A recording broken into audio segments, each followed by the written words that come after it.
Mayroon tayong isda dito, hasa-hasa. Papaksiwin natin ito ang isda. Lagyan natin ng luya. Ilagay natin ng sibuyas puti.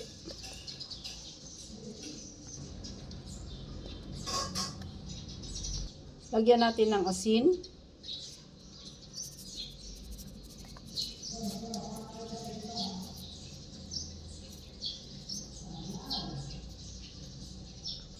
Lagay natin ang pamintang buo.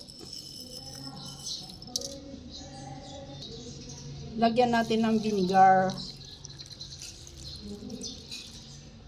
Ilagay natin ang green chili. Lagyan natin ng tubig.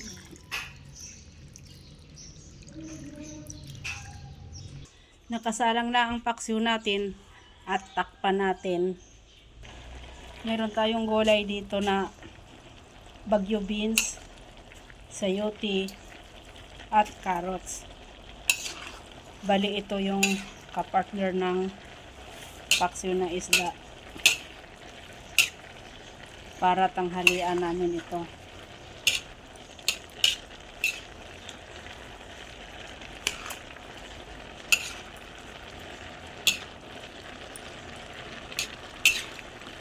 Halo-haloin lang natin guys ng mabuti ang gulay para pantay ang luto nito.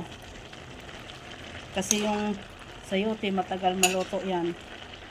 Pero yung carrots madali lang ito maluto.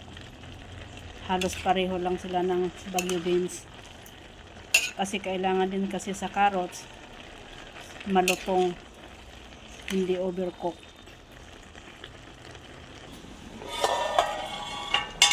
Yan, kumukulo na yung paksiw natin. Malapit na itong maluto guys. At mayroon din tayong prito na isda, galunggong. Ayan, mga ilang piraso lang to guys, ang prito natin na isda ng galunggong. Malapit na maluto yung ano natin, yung bagyo beans. Ayan. Ayan guys, maluluto na yung paksiw natin. Ayan. Ang sarap ng paksiw. Paborito ko pa naman tong paksiw. At ito din yung ginisang bagyo beans namin na may carrots at sayote. Malapit na rin maluto ito. Ayan. At ito yung prito namin na galunggong. Ayan, maluluto na rin ito. Ang sarap nito. Lagyan mo lang ng sausawan, kalamansi, toyo, at sili. Napakasarap ang isda. Pag doon mo sausaw. Grabe, sarap talaga at medyo maanghang.